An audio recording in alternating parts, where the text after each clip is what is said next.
Hello दोस्तों, नमस्कार। मेरा नाम मनोहर है। आप सभी का हमारे और आपके YouTube चैनल स्टडी विद मनोहर पर स्वागत है। दोस्तों, आज एक ऐसी शख्सियत का वीडियो देखेंगे जिन्होंने विभिन्न परिस्थितियों में रहते हुए किस प्रकार से सफलता को अर्जित किया है। रामधारी सिंह दिनकर ने रश्मि रथी में लिखा था कि जो लाक्षा ग्रह में जलते हैं वही सूरमा निकलते हैं। ये पंक्तियां उन पर सटीक के सटीक तौर पर बैठती है। मैं बात कर रहा हूं जैसलमेर जिले के मूलिया गांव से निकले श्री जवानदान चारण की। जवानदान चारण का इससे पहले इंडियन एयरफोर्स में सिलेक्शन हुआ। इंडियन एयरफोर्स में उन्होंने 14 साल की गौरवमयी सेवा पूर्ण की। उनकी पोस्टिंगें जम्मू कश्मीर की बर्फीली वादियों और -40 डिग्री के तापमान के अंतर्गत भी रही। ध्यान रहे उन्होंने किस प्रकार से वहां पर रहते हुए अपनी पढ़ाई को कंटिन्यू जारी रखा। और आप जानकर ये आश्चर्यजनक होगा कि 2014 में जब आरपीसी ने असिस्टेंट प्रोफेसर की भर्ती करवाई तो उनकी सोशियोलॉजी सब्जेक्ट के अंतर्गत 14वीं रैंक के साथ सिलेक्शन हुआ।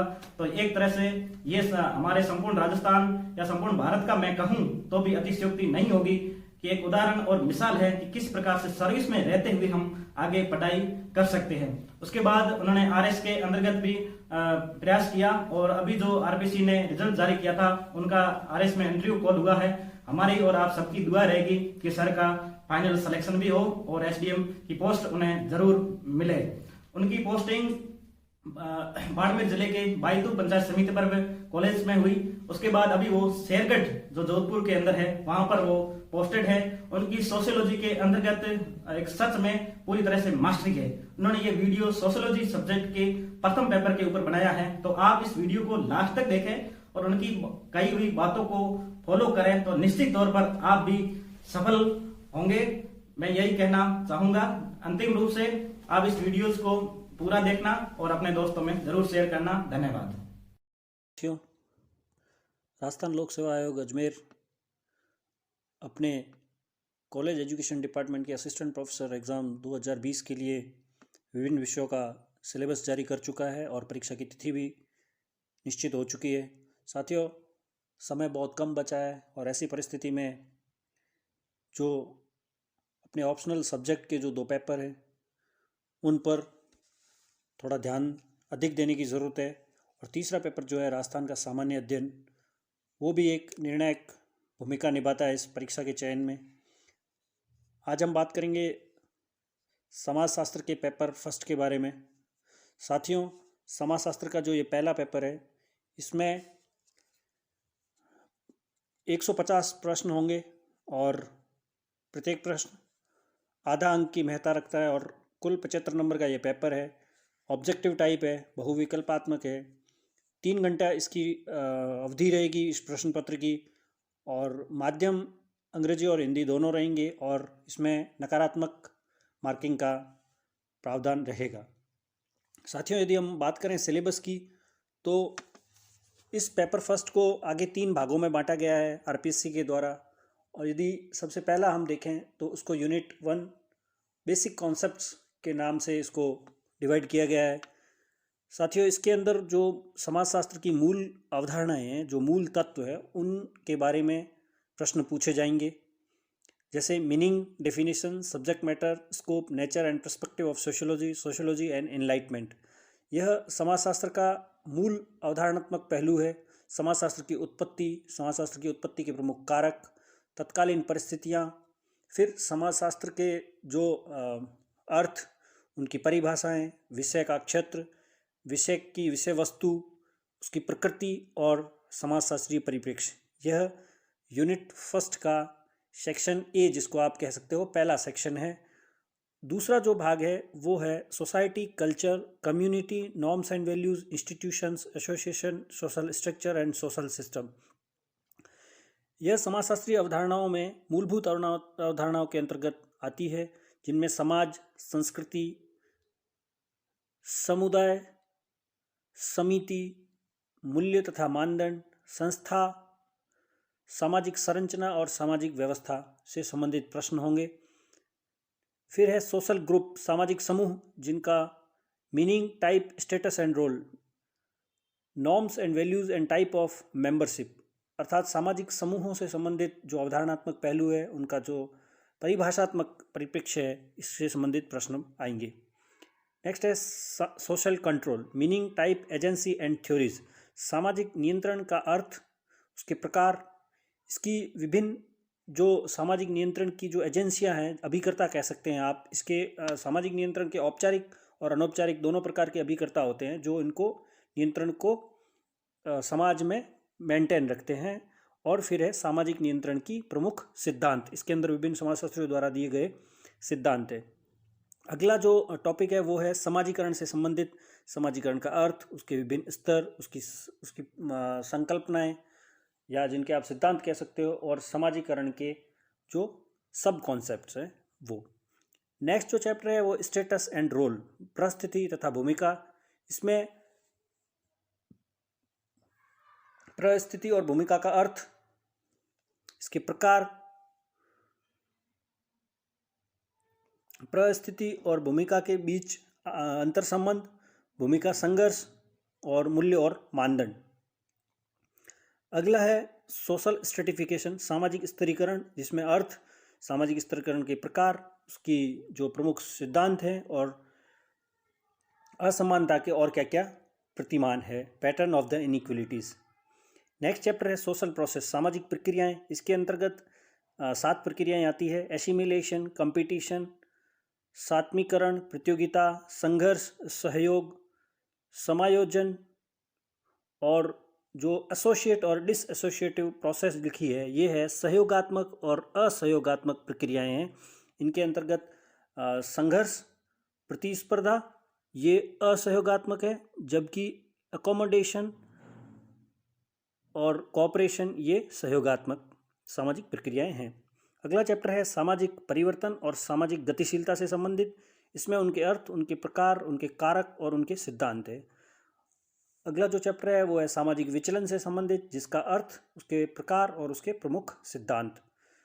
और इस यूनिट 1 का जो लास्ट टॉपिक है वो है सोशल इंटरेक्शन, सामाजिक अंतरक्रिया, इसका अर्थ और उसके प्रकार से संबंधित है। साथियों, यूनिट 1 जिसका इंग्लिश में नाम लिखा हुआ बेसिक कॉन्सेप्ट, अर्थात मूल अवधारणाएं, मूलभूत अवधारणाएं, समाजशास्त्र की मूलभूत अवधारणाएं, इस यूनिट 1 को लेकर यदि मैं आपको कहूँ तो समाजशास्त्र की टाटा मैग्रो हिल के धर्मेंद्र सर की जो पुस्तक आती है वो पुस्तक सभी पैमानों पर खरी उतरती है और मेरे ख्याल से वो पुस्तक आपके लिए लाभदायी सिद्ध हो सकती है। इसके अलावा यदि आप और गहराई से पढ़ना चाहते हैं, चूँकि समय भी कम है, तो आप राजस्थान बोर्ड की पुस्तकों का भी अध्ययन कर सकते हैं। लेकिन यह जो भाग है पेपर 1 का, ये अपने आप में बहुत ज़्यादा महत्वपूर्ण है, क्योंकि यह मूलभूत अवधारणात्मक पहलू है। तो समाजशास्त्र का जो विषयगत परिप्रेक्ष्य है या उसका जो मूल अवधारणात्मक तथ्य है वो इसमें बहुत ज़्यादा महत्ता। साथियों, दूसरा जो यूनिट 2 है वो है western sociological thinker. Western sociological thinker के अंतर्गत यदि आप देखेंगे तो सबसे पहला है ऑगस्ट कॉम्टे। ऑगस्ट कॉम्टे समाजशास्त्र के जनक कहलाते हैं और इस चैप्टर में Comte's view on sociological method and sociology, समाजशास्त्रीय जो मेथड है और समाजशास्त्र के बारे में ऑगस्ट कॉम्टे के जो विचार है उन पर इस चैप्टर के अंतर्गत प्रश्न पूछे जा सकते हैं, जिनके अंतर्गत आप देख सकते हैं लॉ ऑफ 3 स्टेजेस है, फिर हायरार्की ऑफ द साइंस है, Comte's view on science, religion of the humanity, law of 3 stages में के अंतर्गत जो त्रिस्तरीय सिद्धांत है, फिर विज्ञानों का संस्करण है या कॉम्टे का विज्ञान पर जो उनका दर्शन था या फिर उनका मानवता का जो धर्म है, यह प्रमुख सिद्धांत ऑगस्ट कॉम्टे के हैं जो इस प्रश्न पत्र में जिनसे संबंधित आपसे प्रश्न पूछे जा सकते हैं। अगला जो टॉपिक है वो हर्बर्ट स्पेंसर से संबंधित है। हर्बर्ट स्पेंसर का क्लासिफिकेशन ऑफ सोशल सिस्टम और सोसाइटी, सामाजिक व्यवस्था या समाज पर जो हर्बर्ट स्पेंसर का वर्गीकरण है, स्टेजेस ऑफ सोसाइटल इवोल्यूशन, सामाजिक जो इवोल्यूशन है उस पर उसके जो विभिन्न सिद्धांत है और सामाजिक संस्थाओं के बारे में है जिन्हें हर्बर्ट स्पेंसर ने ऑर्गेनिक और सुपर ऑर्गेनिक में बांटा है, और समाजशास्त्र के सिद्धांत प्रिंसिपल ऑफ सोशियोलॉजी से संबंधित प्रश्न इस भाग में आपसे पूछे जाएंगे। नेक्स्ट जो टॉपिक है इमाइल दुर्खइम से संबंधित है, division of labour in the society. Durkheim को समाज में जो श्रम है उसके विभाजन के बारे में जाना जाता है। उनका जो सोशल फैक्ट्स है, सामाजिक तथ्य, रूल ऑफ सोशियोलॉजिकल मेथड, ये इनकी पुस्तक थी। फिर सुसाइड एंड इट्स टाइप, जो इमाइल दुर्खइम ने आत्महत्या के जो प्रकार बताए हैं, the elementary form of religious life, धर्म का जो मूलभूत पहलू है वो है, और दुर्खाइम का शिक्षा पर जो विचार थे वो इस चैप्टर में आएंगे। नेक्स्ट है मैक्स वेबर। वेबर की जो सिद्धांत थे वो स्टडी ऑफ रिलीजन। वेबर ने जो धर्म की अवधारणा दी है सामाजिक स्तरीकरण पर, मैक्स वेबर के क्या थे, उन्होंने सत्ता पर जो उनके जो विचार हैं वो हैं नौकरशाही और सामाजिक क्रिया। मूल रूप से मैक्स वेबर सामाजिक क्रिया और नौकरशाही के लिए जाने जाते हैं। इस भाग में भी प्रश्न आने के बहुत ज़्यादा चांसेस हैं, क्योंकि मैक्स वेबर का जो नौकरशाही का सिद्धांत और सामाजिक क्रिया का जो सिद्धांत है वो इनका बहुत महत्वपूर्ण पहलू है। अगले जो चिंतक है वो है कार्ल मार्क्स। कार्ल मार्क्स ने जो समाज का जो वर्गीकरण किया है, जो उन्होंने इसका भौतिकवाद का जो बताया है, उन्होंने ऐतिहासिक भौतिकवाद, फिर वर्ग संरचना है, वर्ग संघर्ष है, सामाजिक परिवर्तन है, फिर उन्होंने जो पूंजी, श्रम और जो वैल्यू और सरप्लस वैल्यू की जो उन्होंने अवधारणाएं दी है, जो उनकी जो सिद्धांत था श्रम का जो अतिरिक्त मूल्य सिद्धांत, उस पर भी इसमें इससे संबंधित प्रश्न इस भाग में आपके आ सकते हैं। नेक्स्ट है कार्ल मार्क्स के बाद वो है George Simmel. The problem area of sociology, समाजशास्त्र के जो समस्या के क्षेत्र है वो ग्रुप एफिलिएशन, समूहों की संबद्धता, social differentiation, conflict as social form, exchange as social form, ये जॉर्ज सीमेल से संबंधित चैप्टर हैं जिनके बारे में प्रश्न पूछे जा सकते हैं। जॉर्ज सीमेल के बाद जो प्रमुख चिंतक है वो है Wilfred Pareto. The rise and fall of the elites, उन्होंने विल्फ्रेड पैरेटो की अवधारणा है जो अभिजन के उत्थान और पतन की जो उनका जो थ्योरी है उससे संबंधित प्रश्न होंगे।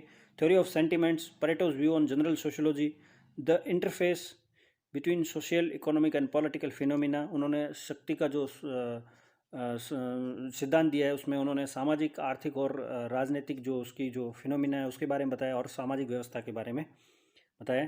साथियों, इससे संबंधित प्रश्न आएंगे। इस भाग जो यूनिट 2 है western sociological thinker oblique thought, पश्चिमी या पाश्चात्य समाजशास्त्रीय चिंतक या उनके चिंतन, इससे संबंधित यदि मैं किसी किताब के बारे में आपसे बात करना चाहूँ तो या तो फिर आप इग्नू के जो MA के या BA के जो चिंतक हैं उनसे संबंधित आप देख सकते हैं, और या फिर कोई भी जो यूनिवर्सिटियों में जो आपके सिलेबस में चलती है वो भी आप फॉलो कर सकते हैं। यूनिट 3 जो है वो इंडियन सोशल सिस्टम से संबंधित है, भारतीय सामाजिक व्यवस्था, जिसमें उसकी संरचना तथा परिवर्तन। उसमें पहला जो टॉपिक है characteristics of Indian society, unity, plurality and diversity, भारतीय समाज की प्रमुख विशेषताएं, उसके अंतर्गत एकता, बहुलता तथा उसकी विभिन्नता। फिर है एंशियंट इंडियन सोशल सिस्टम, जिसमें वर्ण आश्रम, पुरुषार्थ, संस्कार, कर्म और शिक्षा। तीसरा है इंडियन सोशल इंस्टीट्यूशन, भारतीय सामाजिक संस्थाएं जिसके अंतर्गत परिवार, विवाह और नातेदारी। फिर शिक्षा, धर्म, जाति, अर्थव्यवस्था और राजनीति से संबंधित प्रश्न पूछे जाएंगे। क्लास स्ट्रक्चर इन इंडिया, भारतीय जो वर्ग संरचना है उसमें एग्रेरियन और इंडस्ट्रियल, जिसमें कृषक वर्ग संरचना और औद्योगिक वर्ग संरचना से संबंधित प्रश्न पूछे जाएंगे।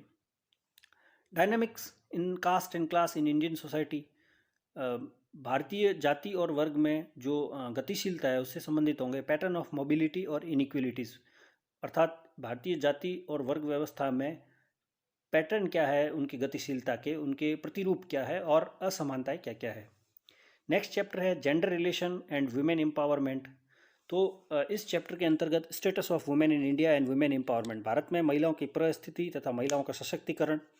फिर जो महिलाओं से संबंधित सामाजिक जो विधान है, कानून है।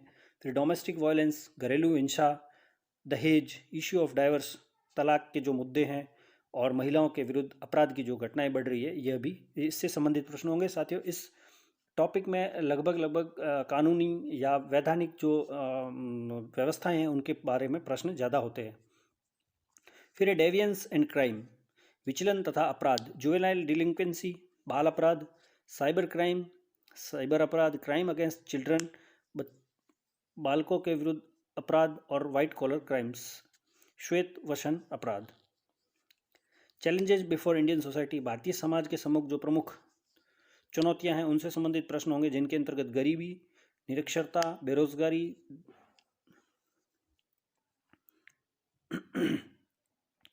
धार्मिकता, धर्म सहिष्णुता, जातिवाद, भ्रष्टाचार, आतंकवाद और सामाजिक सांस्कृतिक जो एक्सक्लूजन है या आइसोलेशन है, उनसे संबंधित प्रश्न होंगे।